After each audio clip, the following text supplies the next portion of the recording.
இவ்வளோ நாள் நீங்கள் களத்துக்குள்ளே வரல, மக்களை சந்திக்கலை, இந்த போராட்டம் பண்ணலன்னு சொல்கிறத தாண்டி இஸ்லாமிய தோழர்களுக்கு வந்து குரல் கொடுக்குற முதல் கட்சி.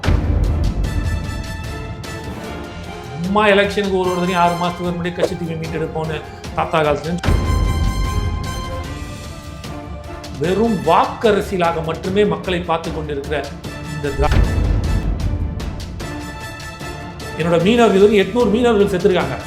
அந்த உயிருக்கு 1000 கோடின்றது ஒரு பெரிய விஷயம் கிடையாது. அவனை தமிழக மீனவர்களாக பார்க்குறீங்க. ஆனால் அதே குஜராத் மீனவர்களை ராம ஜென்ம பூமி அயோத்தியில் நம் நாட்டுக்கே ஜனாதிபதியாக இருந்த அப்துல் கலாம் ஐயா இருந்திருந்தாருன்னா அவரை நீங்கள் அந்த ட்ரஸ்டியில் வேற ஒரு மதத்தினை சேர்ந்தவர்களை நீங்கள் வக்ஃப் போர்டுக்குள்ளே கொண்டு வரீங்க, அவங்களோட அட்மினிஸ்ட்ரேஷன் உட்காந்து வைக்க போகிறீங்க, அந்த போர்டோட மெம்பராக கிரிக்கெட் முடியுன்றீங்க. இதே மாதிரி ஒரு இஸ்லாமிய சகோதரரை ஒரு கோயில் ட்ரஸ்டி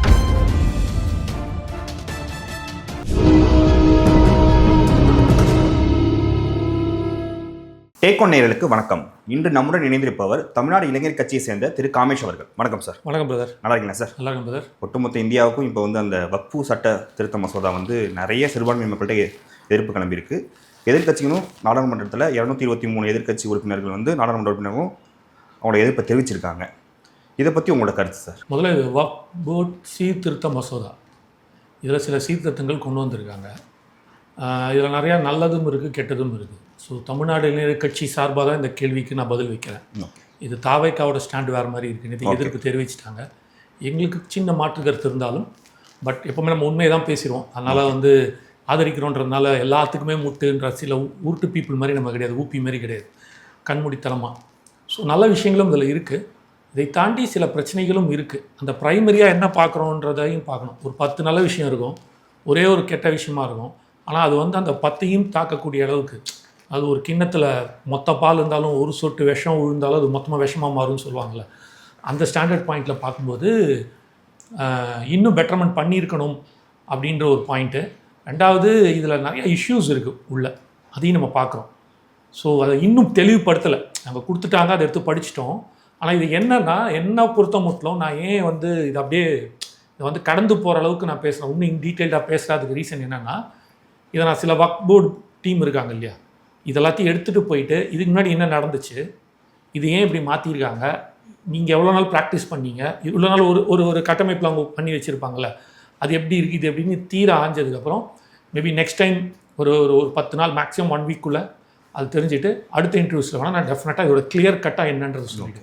ஏன்னா ஒரு சைடு பார்க்கும்போது ஓரளவுக்கு கரெக்டாக இருக்கிற ஒரு ஃபீல் கொடுத்தாலும் கல அரசியலில் அது எப்படி இருக்குன்றதை நம்ம வந்து எக்ஸிக்யூஷனில் போது எப்படின்றத நம்ம பார்த்தாங்க. அதனால தான் வந்து நான் இதை ரொம்ப கொஞ்சம் அவாய்ட் பண்ணுறேன் மேக்ஸிமம். ஓகே, இந்த வக்ஃபு சட்டம் நீங்கள் அவாய்ட் பண்ணுறேன்னு சொல்லிட்டீங்க சார். மறுபடியும் இந்த கொஸ்டின் நான் வைக்கிறேன். வக்ஃபு இந்த சட்ட மசோதாவில் வந்து பார்த்தீங்கன்னா சுதந்திர இந்தியாவுக்கு அப்புறமும் 1995க்கு அப்புறம் 2-3 தடவை திருத்தம் பண்ணியிருக்காங்க. முதல் முறையாக பிஜேபி இது கையில் எடுத்ததுனால இவ்வளோ எதிர்ப்பா? பிஜேபி எந்த சட்டத்தை கொண்டு வந்தாலும் அது எதிர்த்து தான் அரசியல் பண்ணியாகணும். இது வந்து இந்த வக்ஃப் போர்ட் சட்டம் வந்து ஆங்கிலேயர் ஆட்சிக்கு முன்னாடியே கிரியேட் பண்ணி ஆரம்பித்தது தான். அதுக்கப்புறம் நெறிமுறைப்படுத்த தான் ஒருத்தரையும் கொண்டு வராங்க. அந்த டைமில் வந்து இது வாக்கரசியலுக்காக காங்கிரஸ் கவர்மெண்ட் எடுத்து செஞ்சது. இதுக்குள்ளே டீட்டெயிலிங் போனால் நிறையா இருக்குது. உங்களுக்கு 1958-55 நினைக்கிறேன் முதல் தடவை இது பண்ணி எடுக்கும்போது. அதுக்கப்புறம் சில மாற்றங்கள் கொண்டு வராங்க, அதோடு நின்றுடுச்சு. அதுக்கப்புறம் எந்த வித மாற்றமும் இல்லை. இதில் ஒரு பாயிண்ட் எடுத்துக்கிறது என்னென்னா, எல்லாத்தையுமே வந்து ஆடிட்டிங் ஆக்குறோம். ஐ மீன் வந்து கணக்கில் கொண்டு வர ஒரு இது கிரியேட் தணிக்கைக்குள்ளே கொண்டு வரோன்றாங்கன்னா 1 லட்சம் கோடிக்கு மேல் இதோட சொத்துக்கள் இருக்கிறதாகவும், இதை பராமரிக்கிறது யார் என்ன எதுனே தெரியாத ஒரு கிணத்துக்குள்ளே போட்ட கல் மாதிரி ஒரு தனியே இதுவாக இருக்குது அப்படின்ற ஒரு பாயிண்ட் எடுத்து வைக்கிறாங்க. இதெல்லாம் அதுதான் சொல்கிறேன்ல, இது எல்லாத்தையுமே நம்ம வெரிஃபை பண்ணோம். ஏன்னா அவங்களுக்கு ஆடிட்டிங்கே கிடையாது, அவங்க கொடுக்கறது தான். ஸோ ட்ரிபியூனலுக்குள்ளே போகணும். நீங்கள் வந்து வக்ஃப் போர்டை எதிர்த்து கோர்ட்டுக்கே போக முடியாது. ஆமாம், ஒரு இஷ்யூ அதான் மாற்றிருக்காங்க. இந்த 40,000 கேஸுகள் இருக்குது, மாதிரியான சில விஷயங்கள் இருக்குது. இதெல்லாம் ரைட்டு. ஆனால் மெயினாக சில விஷயங்கள் இருக்குது, அதையும் நம்ம பார்க்கணும். இது எதுக்கு வந்து இஸ்லாமியர் அல்லாத வேறு மதத்தினரும் அதுக்குள்ளே போகலாம் அப்படின்னு ஏன் வச்சாங்க, இதை பார்க்கணும். பெண்களுக்கு உரிமைன்றாங்க.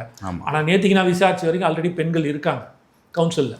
இது அன்அஃபிஷியலாக இருக்காங்க சார், சட்டமாக அஃபிஷியலாகவே இருக்காங்களாம். அஃபிஷியலாகவே இருக்காங்களாம்மா. நான் விசாரித்த வரைக்கும் சில போர்டில் வந்து அஃபிஷியலாகவே இருக்கான்றாங்க.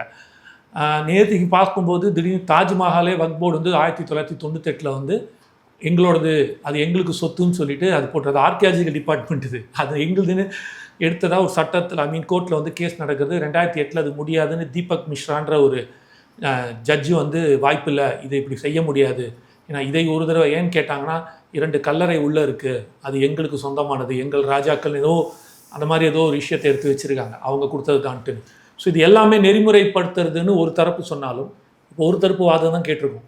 அதான் சொன்னல, எதிர்த்தரப்பு வாதத்தை நம்ம எடுக்கணும், வரும் காலங்கள் எடுக்கப்படும். அது நம்ம டீட்டெயில் நம்ம அரசியலில் இருக்கிறதுனால சில வக்ஃப் போர்ட் கிட்ட கேட்டிருக்கோம். அவங்க 2-3 நாள் எப்படி நான் மீட் பண்ணுவேன்னு நினைக்கிறாங்கள, மீட் பண்ணி அந்த விஷயத்தை தெரிஞ்சதுக்கப்புறம் அடுத்த முறை நான் ரொம்ப தெளிவாக சொல்கிறேன். ஸோ இதை பற்றி நேற்று தாவேக்கோட கண்டன பொதுக்கூட்டம் நடந்துச்சு சார். அதில் வந்து பொதுச் செயலாளர் புசி ஆனந்த்கிட்ட கேட்குறப்ப இந்த சட்டத்தை ஏன் எதிர்க்கிறீங்க, என்ன காரணம் ரிப்போர்ட்டர்ஸ் கேட்டப்ப இஸ்லாமிய மக்களுக்கு எதிராக இருக்குது, அதனால் நான் எதிர்க்கிறோம் அப்படிங்கிற மாதிரி சொன்னால் என்ன பர்டிகுலர் ரீசன்ஸ் சொல்லலை. இல்லை அதுதான், அதில் வந்து நான் மாற்று கருத்து இல்லை. இஸ்லாமியர் மக்களுக்கான எதிர்ப்பு கண்டிப்பாக இதில் இருக்குது.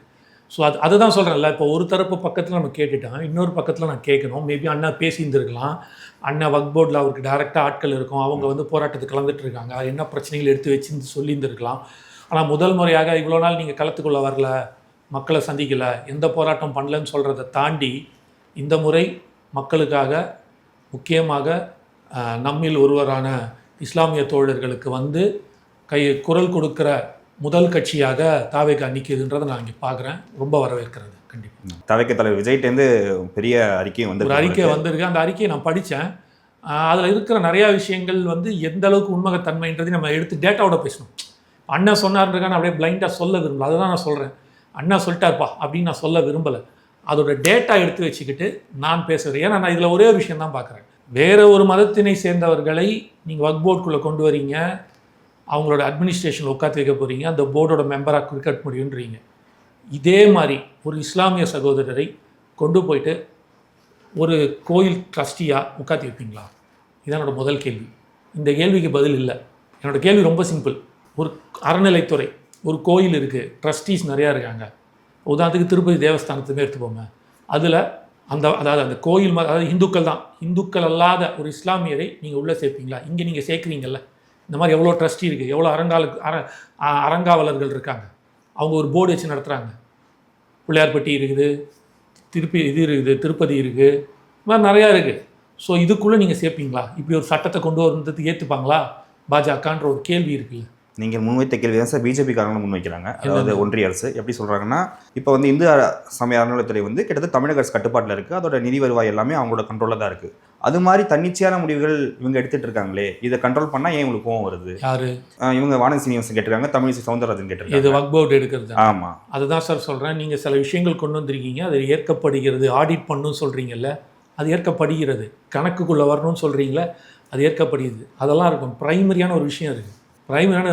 இப்போது இந்த இடத்துல நீங்கள் வந்து உட்காந்து வைக்கிறீங்கல்ல, இஸ்லாமியர்கள் அல்லாத சில பேர் வந்து உட்காடுறீங்கல்ல, இப்போ யாரோட முடிவு எடுக்க போகிறீங்க? ஒரு ஒரு ட்ரஸ்ட்டு அப்படின்னா அதில் எத்தனை பேர் உட்கார போகிறாங்க? என்னோடய கேள்வி ரொம்ப சிம்பிள். சரி, நீங்கள் சமநிலம் சொல்லி கொண்டு வரீங்க, நான் ஏற்றுக்கிறேன். நீங்கள் கொண்டு வந்துட்டீங்க, இஸ்லாமியர்களுக்கு அந்த வக்ஃப் போர்டில் ஒரு ஹிந்துவை சார்ந்த யாரோ ஒருத்தர் உட்காந்துட்டார். என்னோட அதே கேள்வி தான். அதுபோல் இந்த மாதிரி ஹிந்துவில் இருக்கிற ட்ரஸ்ட்டு, இந்த அறங்காவலர் துறைகள்லாம் இருக்குல்ல, சில கோயில்களுக்கு நிறையா இருக்குது தமிழ்நாடு ஃபுல்லாக. அதற்கு தமிழ்நாட்டில் இந்தியா ஃபுல்லாகவே இருக்குது. என்னோடய கேள்வி ரொம்ப சிம்பிள். அந்த இடத்துல நீங்கள் ஒரு இஸ்லாமியரை உட்காந்து வைப்பீங்களா? ரொம்ப சிம்பிளாக புரிகிற மாதிரி நீங்கள் கேட்குற அந்த நடுவண் அரசுக்கு புரிகிற மாதிரி, ராம ஜென்ம பூமி அயோத்தியில் ஒரு இஸ்லாமியர் சகோதரை நீங்கள் உட்காந்து வைப்பீங்களா? இவ்வளோ எதுக்கு நீங்கள் ஒரு இஸ்லாமியர் சகோதரர் போகிறீங்க? நம் நாட்டுக்கே நான் ஜனாதிபதியாக இருந்த அப்துல் கலாம் ஐயா இருந்திருந்தார்னா அவரை நீங்கள் அந்த ட்ரஸ்டியில் உட்காந்து வைப்பீங்களா? இதுதான் என்னோட கேள்வி. இந்த கேள்விக்கு அவங்க பதில் சொல்லிட்டாங்க அப்படின்னா மற்ற எல்லா கேள்விக்கான பதில் ஈஸியாக சொல்லிடுங்க. நீங்கள் சொன்னால் மிஸ்டர் அப்துல் கலாம் ஐயா அவர்களை நாமினேட் பண்ணி கொண்டு வந்ததே அவங்க தானே சார், இந்தியன் பிரசிடென்ட். சார், நான் கேட்ட கேள்வி பிரசிடெண்ட்டை பற்றி கேட்கல. ராம ஜென்ம பூமியில் நீங்கள் அவரை உட்காந்து வைப்பீங்களா? திருப்பதி தேவஸ்தான போர்டில் அவரை வைப்பீங்களா? இவ்வளோதான். ஒரு இஸ்லாமியர் சகோதரரை எப்படி வக்ஃப் போர்டுக்குள்ளே இப்போ இஸ்லாமியர் அல்லாத ஒருத்தர் உள்ளே வர முடியுமோ அந்த மாதிரி இங்கே கொண்டு வருவீங்களா? அதில் நர்கீஸ் பானுன்னு ஒருத்தங்க இருக்காங்க வச்சிங்க, அவங்கள நீங்கள் சேர்ப்பீங்களா? இதுக்கெல்லாம் பதில் சொல்லுங்கள். அப்போ வந்து சமநிலைத்துறை இருக்கான்றதை நம்ம பேசுவோம். இதற்கான இந்த கேள்விக்கான பதிலை தான் நோக்கி நான் பயணிச்சிட்ருக்கேன். இதுதான் ப்ரைமரி. இது யாரை ஒடுக்கிறதுக்கா இல்லை உண்மையிலே இது செய்யறதுக்கா? நீங்கள் சில திட்டங்கள் காட்டுறீங்க, இருக்கட்டும், அது நல்லதாக தான் தெரியுது பார்க்கும்போது. ஆனால் உள்ள சார் ரோஜா பார்க்கும்போது ரொம்ப அழகாக இருக்கும். மேலே கீழே பின்னாடி ஒரு பெரிய முள் இருக்கிறது யார் கண்ணுக்குன்னு டக்குன்னு தெரியாது. ஆனால் எல்லாருமே அந்த ரோஜா மட்டும் தான் பார்த்துட்ருப்போம். அந்த டக்குன்னு தூக்கும்போது அந்த முள் குத்துமே அப்படின்ற எண்ணம் யாருக்கும் தோணாது. அதுபோல் இது வந்து வார்த்தை ஜாலங்களால் ஒரு மாயையை கிரியேட் பண்ணுறதுக்காக இருக்கிறதான்றத உண்மை நிலவரத்தை கண்டிப்பாக தெரிந்து கொண்டு அடுத்த இதெல்லாம் நான் டெஃபினட்டாக பேசுகிறேன். நேற்று வந்து சட்டசபையில் வந்து கச்சத்தீவுக்கு மீட்புக்கு ஒரு பெரிய தீர்மானம் நிறைவேற்றிருக்காங்க. வழக்கம் போல எதிர்க்கட்சித் தலைவர்களை எதிர்த்திருக்காங்க. இது ஒரு அரசியலுக்காக நடத்தப்படுது அப்படிங்கிற மாதிரி சொல்லியிருக்காங்க. தவிக விஜய் அவர்களும் விமர்சித்து பேசியிருக்காரு. 1999லேருந்து 2011 வரைக்கும் திமுக தயவோட தான் காங்கிரஸ் கூட்டணி இருந்துச்சு. அப்போல்லாம் கேட்காம ஒவ்வொரு எலெக்ஷன் வரப்போ மட்டும் இதை கையில் எடுக்கிறாங்க, ஒரு பெரிய கபட நாடகம் மாதிரி விமர்சிச்சிருக்காரு. அது எந்த வகை? 100% உண்மையான விஷயம். இது வந்து இந்த பிரச்சனையை தீர்க்கணும் அப்படின்னா அன்றைக்கே தீர்த்ததுலாம். கிட்டத்தட்ட அண்ணா சொன்ன மாதிரி, விஜய் அண்ணா சொன்ன மாதிரி 10 வருஷத்துக்கு மேலே அவங்க ஆட்சியில் இருந்திருக்காங்க. அவங்க தான் வந்து சப்போர்ட்டிவாக இருந்திருக்காங்க. ஒரு கூட்டணி கட்சியாக நடுவண் அரசோட சென்ட்ரல் கவர்மெண்ட்டோட இருந்தவங்க அவங்க தான். அவங்க நினச்சிருந்தா அன்றைக்கி அந்த தீர்வு காண்டிருக்கலாம், காணலை. இது அவங்க மட்டும் இல்லை, பாஜகவையும் சேர்த்து தான் சொல்கிறேன். ஏன்னா அண்ணாமலை ஒரு தடவையும் பேசும்போது தாரவாத்துட்டாருன்னு நீங்கள் அவங்கள சொல்கிறீங்க. சென்ட்ரல் கவர்மெண்ட்டில் 10 வருஷமாக இருந்திருக்கிறீங்க. இலங்கை வந்து ஒரு மிகப்பெரிய ஒரு ஒரு ஒரு இந்த எக்கானமிக் கிரைசிஸில் வந்து ஒரு மாட்டி சொல்ல முடியாத பொருளாதார நெருக்கடியில் அப்படியே ஊருகி போய் நாட்டையே 1 லிட்டர் பெட்ரோல் 400 ரூபாய்க்குலாம் விற்றுருந்துச்சு. 1 லிட்டர் பெட்ரோல் 400 ரூபாய்க்கு விற்றுருந்துச்சு. 1 கிலோ அரிசி வந்து 250 ரூபா சொல்லி விற்றுருந்தாங்க. அந்த டைமில் நினச்சிருந்தாங்கன்னா நடுவண் அரசு நெருக்கடி இல்லை, உங்களுக்கு இவ்வளோ பிரச்சனை, இந்த பிரச்சனையை நான் சால்வ் பண்ணி கொடுத்துட்றேன், உங்களுக்கு இவ்வளோ வசதிகள் பண்ணித்தரேன், ஏதோ ஒன்று எனக்கு வட்டி கூட வேணாம், கடனாக கொடுக்குறேன், ஒரு 1000 கோடி 2000 கோடி ஏதோ ஒன்று வச்சுக்கோங்களேன், நடுவண் அரசாக கொடுத்துருந்தாங்க நாள் கண்டிப்பாக அன்றைக்கி இருந்த சூழ்நிலையை கச்சத்தீவு நமக்கு கொடுத்துருப்பாங்க. அது ஒரு தீவு, அந்த தீவில் ஒன்றுமே இல்லை, சுற்றி தண்ணி தான் இருக்குது, அதை வச்சு நம்ம என்ன பண்ண போகிறோம், அவங்களே வச்சுக்கிட்டோம், அதில் தண்ணி கூட இல்லை அந்த தீவில் அப்படின்னு சொல்லிட்டு தாரவாத்து கொடுத்த கூட்டம். இப்படி தான் சொல்லி தாரவாத்து கொடுத்த கூட்டம். ஆனால் இன்றைக்கி அது இலங்கை பிரச்சனை, இலங்கை மீனவர்களுக்கு எவ்வளோ பிரச்சனையாக இருக்குன்றதை புரியாத ஒரு இதில் இருந்திருக்கீங்க. சரி, அன்றைக்கி ஏதோ ஒரு இதில் செஞ்சிட்டீங்க. பட் அதை மீட்டெடுக்கக்கூடிய எல்லா இடத்துலையும் திமுக அரசு இருந்திருக்கு. காங்கிரஸ் தான் பண்ணி கொடுத்துச்சு, திமுக கூட இருந்துச்சு. இப்போ இருக்கிற நடுவண் அரசான பாஜகவும் இருக்குது. ஏன் செய்ய மாட்டேங்கிறீங்க? அதே எலெக்ஷனுக்கு வர ஒரு 6 மாதம் முன்னாடி 8 மாதம் முன்னாடி மட்டும் எடுத்துக்கிறீங்க. இதே திமுக இந்த அழுத்தத்தை கொடுத்துருக்கலாமே. அவங்க போயிட்டு மோடிஜியை பார்த்து கேலோ இந்தியாவுக்கு கூப்பிட்றீங்க, செஸ் ஒலிம்பியாவுக்கு கூப்பிட்றீங்க, எல்லாத்துக்கும் கூப்பிட்றீங்க. ஐயா இப்படி ஒரு பிரச்சனை இருக்குது, சரியான தருணம், இந்த தருணத்தில் மோடிஜி சரியான தருணம், இந்த இடத்துல நம்ம ஒரு 1000 கோடியை கொடுத்தோம் வச்சுக்கிங்க. ஏன்னா அவன் எக்கானமியை வந்து திருப்பி ரீபூஸ்ட் பண்ணி ஆகணும். அப்போ ஒரு பெரிய சூழ்நிலை மாட்டிகிட்டு இருக்கான். நம்ம அரிசி அமுச்சு விடுவோம், பெட்ரோல் அமுச்சு விடுவோம், ஏதோ ஒன்று கொடுப்போம் அவங்களுக்கு, நம்மளால் முடிந்ததை செய்வோம். ஏதோ பேருக்கு இவங்க அமுச்சிருக்காங்க, தமிழக அரசு இலங்கைக்கு அமுச்சதுன்றதை நான் ஒத்துக்கிறேன். ஆனால் அது தீர்வல்ல. அந்த சமயத்தில் புத்திசாலித்தனமாக இவங்க தான் அதி புத்திசாலிங்க, ஆதாவிய மேதாவிகள் சொல்கிறீங்களே, சாதாரண விஷயம், உள்ளே பூந்து தட்டிட்டு போயிட்டே இருந்திருக்கலாமே சார். தமிழ்நாட்டில் ஒரு கிலோ மஞ்சள் வந்து ஈரோட்டில் 60 ரூபாய்க்கு கொடுத்து வாங்க ஆள் இல்லை சார். அங்கே 600 ரூபா சார் ஒரு கிலோ மஞ்சள். ஏன்னா அங்கே வந்து நீங்கள் பார்த்தீங்கன்னா இந்த ஆயுர்வேதிக்கில் வந்து இந்த புத்தாஸ் இருக்காங்கல்ல, அந்த புத்த அவர்கள் வந்து இந்த மருந்துகள் நீங்கள் பார்த்துருப்பீங்க, அவங்க இடித்து இந்த ஆயுர்வேதா மாதிரி அவங்களும் ஒரு புத்த பிட்சுகள் சில மருந்துகள் செய்கிறாங்க. அந்த எல்லா மருந்துக்கும் மஞ்சள் ரொம்ப முக்கியம். ஏன்னா மஞ்சள் ஒரு கிருமி நாசினி, அது ஒரு மெடிசன். 600 ரூபாய் கிலோ. இங்கே 60 ரூபாய்க்கு ஈரோட்டில் மஞ்சள் மாவட்டம்னு சொல்லுவாங்க. அந்த ஊரில் 60 ரூபாய்க்கு வாங்க ஆள் இல்லை விவசாயிக்கிட்ட, அங்கே 600 ரூபா. ஆனால் யார் அதை பிஸ்னஸ் பண்ணுது, இது தெரியாதான்னு நினைக்கிறீங்களா? பண்ணியிருக்காங்க. 60 ரூபாய் விவசாயிக்கிட்ட வாங்கி அதை 600 ரூபாய்க்கு விற்றுருக்காங்க அங்கே கொண்டு போயிட்டு. நடுவில் யார் பண்ணது?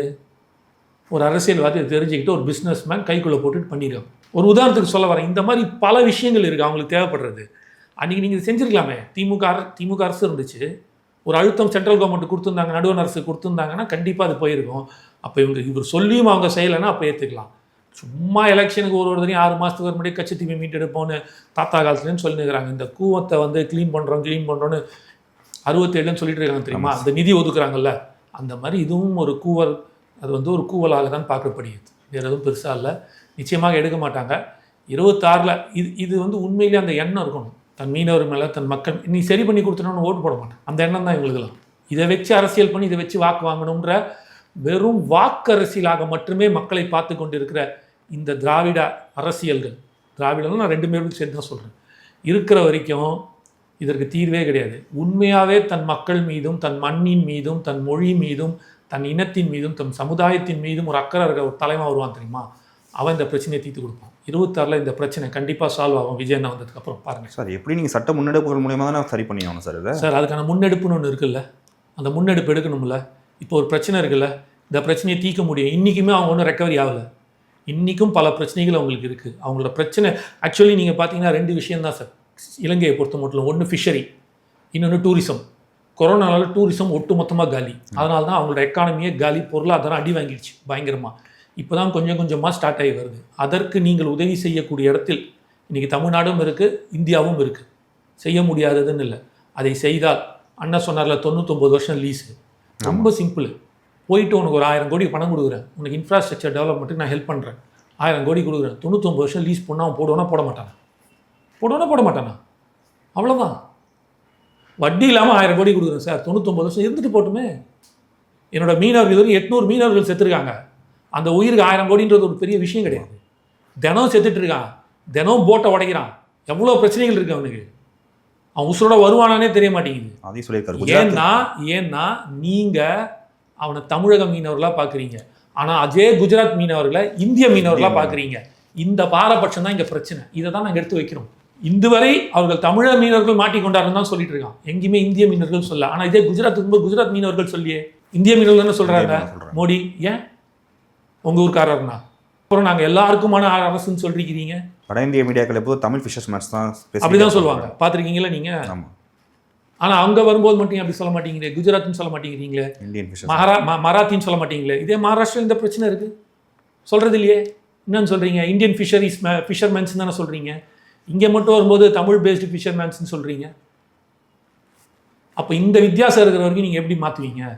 அவங்க அப்படி இருக்காங்க, இவங்க இதை வந்து சரி பண்ணிட்டா நமக்கு இதுக்கப்புறம் மீனவர்கள் ஓட்டு வராதுன்றதுக்காக அதை அப்படியே வச்சு அதை வச்சு அரசியலாக்கிட்டு இருக்கு. வாக்கு சேகரிக்கும் ஒரு மிஷினாக தான், இயந்திரமாக தான் பார்த்துட்டு இருக்காங்க அந்த மக்களை. இதை மாறக்கூடிய நாள் மிக விரைவில் இருக்குது. இது வரைக்கும் இங்கே கேள்விக்கு பொறுமையாக பதிலளிச்சவங்களுக்கு மிக்க நன்றி சார். நன்றி பிரதர்.